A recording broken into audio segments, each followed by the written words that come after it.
Hello, I'm Brian from Rhoads, back again with you, this time from inside my house, surrounded by all of my houseplants. Many of you might need to repot some of your houseplants every so often, and I'm here to give you some tips and tricks and show you how to do one of my houseplants that needs repotting. So there's a couple different things that might, clue you into the fact that your plant needs to be repotted.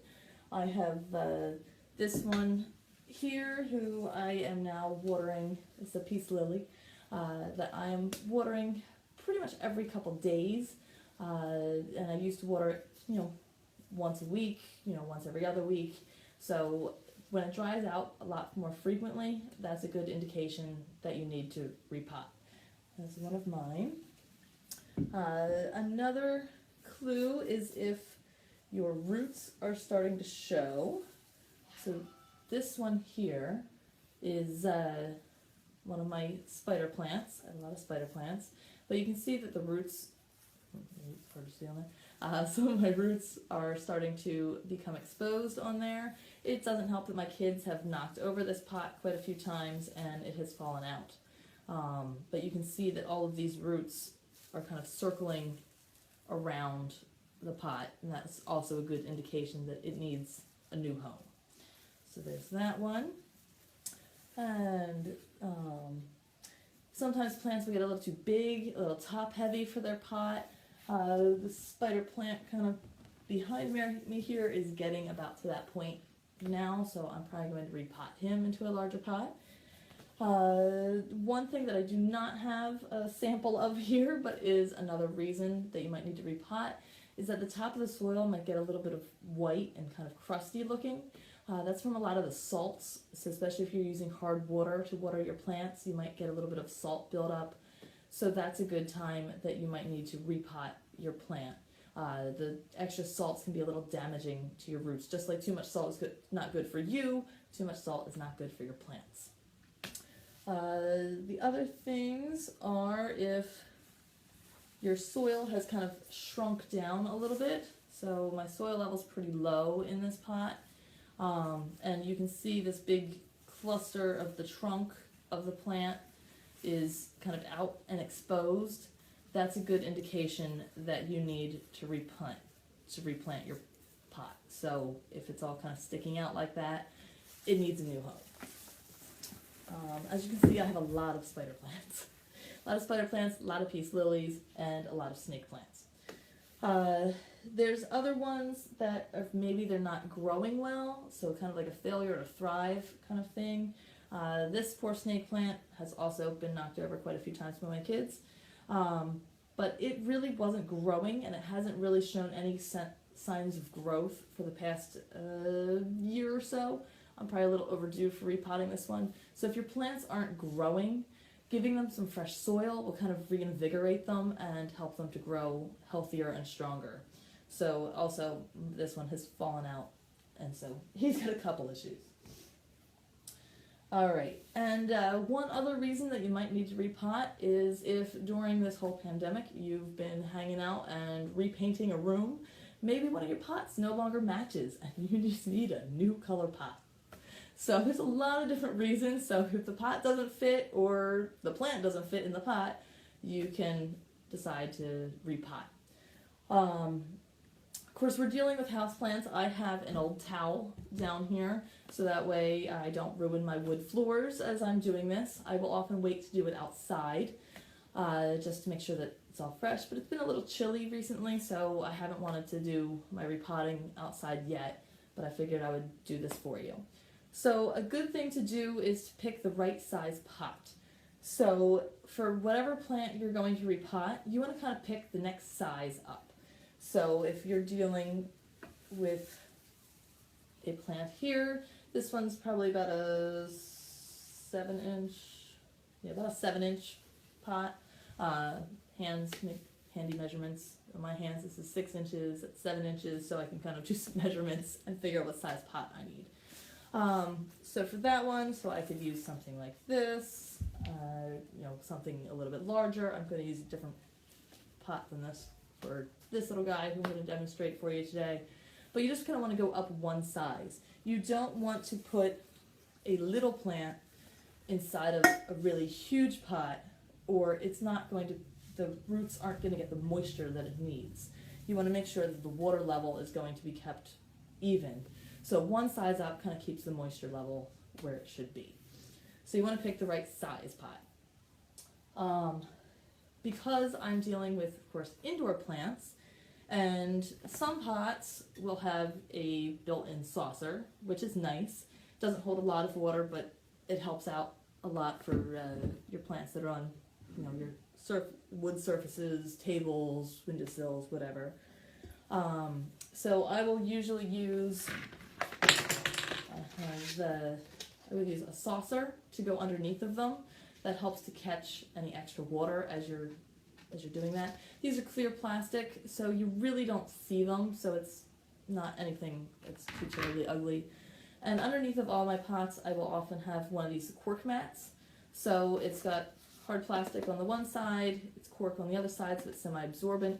And so after you've watered your plant and it has moisture on the bottom of it, this will add as a protective barrier for your wood surfaces. So that way I can have it on a table and it doesn't ruin it. So those are a couple good things to use.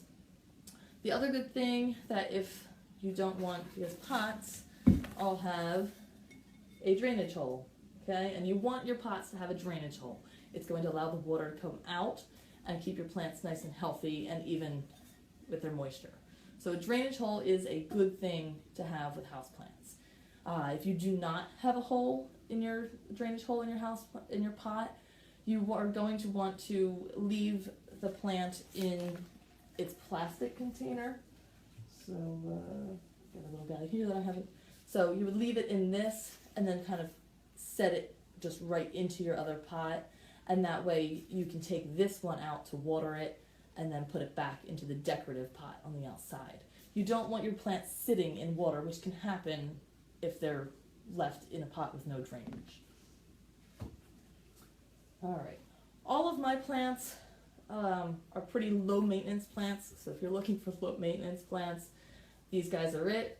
They're ones that I have yet been able to kill, and I forget to water quite often, so I've gone a few weeks in between watering with a lot of these, and they perk right back up as soon as you get some water in them, and so they're all good.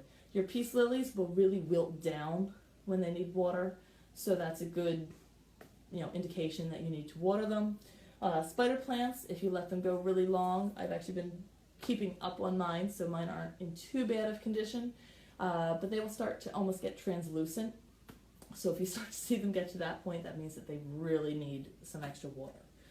One of the other signs and problems when you forget to water is that the soil starts to pull away from the side of the plants because it will actually contract when it gets dry.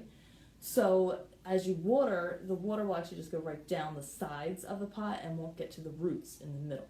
So you do want to try to keep your plants evenly moist if at all possible. Again, it does get difficult sometimes, and some people are actually overwaterers, which means that they will let the plant water too frequently. For most of your houseplants, once a week is going to be plenty. Some might actually be able to go longer, and again, if you're watering them more frequently than that, they probably need a bigger pot. A good test, I forgot to grab one of my daughter's pencils from her schoolwork, but a good test for a water meter, you take a pencil, kind of stick it down into the soil, leave it in there for 20 seconds or so. You can pull it out. If the wood comes out wet, it needs to be a sharpened pencil. If the wood comes out wet, then that is a good indication that your plants have enough water. If it comes out dry, you do need to water them. So don't go by just it's Thursday, it's time to water my plants kind of schedule. You want to make sure that you're watering them when they need water. Just like, if you're hungry, you're not necessarily going to just eat because it's lunchtime. You're going to eat, when you get hungry. So for your plants, when you're ready to repot them, you want to make sure you're using potting soil. Again, just like our outdoor plants in pots, it allows for good drainage, so you want to make sure you're using the right soil. So potting soil is a must for any potted plants. To get your plants out of their pots, For outdoor plants, it's easy. You can kind of squeeze and manipulate the pots and pull the plants right out. For indoor plants, they're in things more like ceramic. It's going to be a little more tricky to get these things out. So a couple things you can do is you can actually make sure that your plants have been, you don't have to go soaking them, but make sure that they're moderately moist before you go to replant. It's going to give the roots a nice healthy start, and it's also going to make them a little bit easier to come out of the pot. Some plants, the roots, when they start to get dry, will actually cling to the inside of your pot, and it makes it really hard to come out. So a little bit of moisture will help them to come out.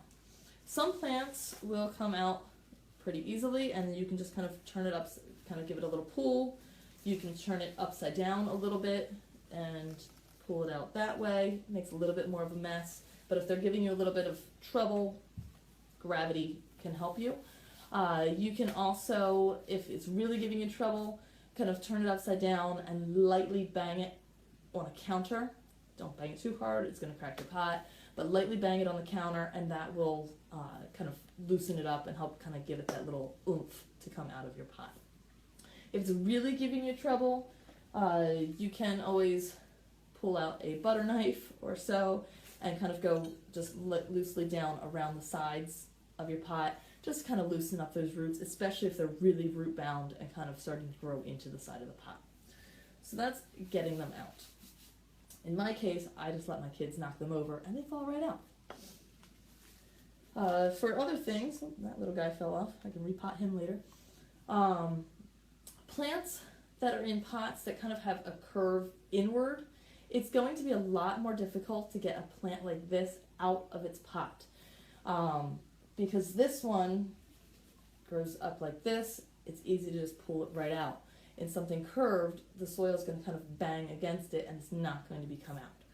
So in that case, sometimes if you wait too long and the roots are really too tight in there, you might have to sacrifice the pot to be able to get it out. So for any of your plants that are in containers that have a little bit of a curve to the edge and that lip is curved in, you want to make sure not to wait too long before repotting so that way you don't lose your pots.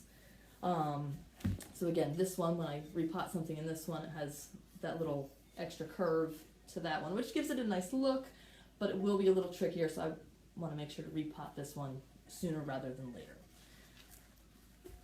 If any of your little pieces of plants happen to fall off, they still have these roots, you can replant them, get a new baby plant. Same works with the spider plants. We have all these little baby spiders. You can cut them off, you can put them in a little bit of water, and they'll start to grow roots. I did that with my daughter as a science experiment, and we now have 2 little spider plant babies that have, good 2-inch long roots on them, and they'll be ready to repot pretty soon. So you can kind of get some extra plants in that way. So for my pots that have a drainage hole but no saucer, I will actually use a coffee filter, and I will put that in the bottom of my pot. Kind of covers that drainage hole. As you can see, you can still see light through it, so it's still going to allow water to drain out, but it's going to stop all the soil from coming right out. So that way I don't have as big of a mess. When I go to water my plants, I'm not getting soil and water coming out, I'm just getting water. It's not going to stop everything, but it helps. So that's a good trick for your plants that have a drainage hole that need to be inside and keep it a little cleaner. Alright, so I'm going to bring over my pot here. So I already have this one pre-filled with soil for you guys. And just save a little bit of time. My soil has been pre-moistened. Again, not necessarily by choice. I left it out my bag outside in all that rain on Monday. But it does help to give your plant a good start as you're doing this. So you want to kind of keep your plant at the same level that it was in this pot. So it's a little hard to see because I can't necessarily turn this, but you have the plant kind of sitting at that same level, and you want to make sure it's a little bit below the lip of your pot, so that way you can make sure that when you water it, all the water doesn't run right off. It'll stay inside the pot. So that's a good place to put it. When you're putting your soil in, you do want to make sure to kind of tamp it down a little bit, just lightly. That kind of takes out any air pockets, which you don't want in there. I think I might need a little extra soil actually in here. So for dishing out my soil, don't tell my kids, but I did steal one of their dinosaur cups. So I just used any cup kind of used as a scoop. If you have a trowel, you can use a trowel, you can use anything, but I happen to have a little cup handy, so I'm using that. And I'm just going to make a little bed. You can set my plant right in here. That's where I want it to be. And then you're going to fill in around the pot with all your extra soil, just to make sure that it's nice and tight here. If you think that you might have some bad soil around your plants, oh, you know what I forgot to do before we fully do this? This one's not too bad. His roots aren't that bad, but you do want to kind of loosen them up a little bit. You don't want your roots getting root bound and around like this. So if you just kind of loosen up your roots, now you can kind of see that they're starting to go outwards, and that's going to give you a healthier plant. It's going to then be able to grow down into all this soil.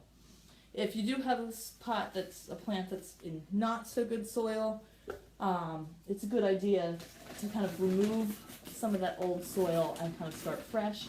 You don't want to remove everything because you can damage the root ball, but you can kind of take off a little bit of that extra soil and start fresh. But usually you can leave what you have on there without too much trouble. So I'm just going to go and put some of the soil loosely around, kind of putting it evenly. You want to make sure that your plant is centered in your pot, so that way it grows evenly. And I don't want to put any additional soil up against the trunk of my plant here. I want to make sure it's all going around the sides, because again, you want to keep that plant at that same level. It helps the plant to be able to breathe, and all good to go. The exceptions would be if the trunk and roots are starting to be exposed, you do want to plant that so that the roots are covered. You want all your roots covered unless you have an orchid. That's going to be another video. All right. So I have my plant all set in there. I'm just going to push down lightly to make sure everything's level, make sure I don't have any air pockets in there. And this plant has a lovely new home, and we are all set. I hope that you enjoy watching these videos. If you have any questions, please let us know. If you have need any help with your plants, if you're afraid to do this yourself, just come to us. We can help you out. We can repot your plants for you. But for the most part, I hope this gives you the confidence to be able to do this all on your own. And we will see you and possibly your plants again soon. Bye!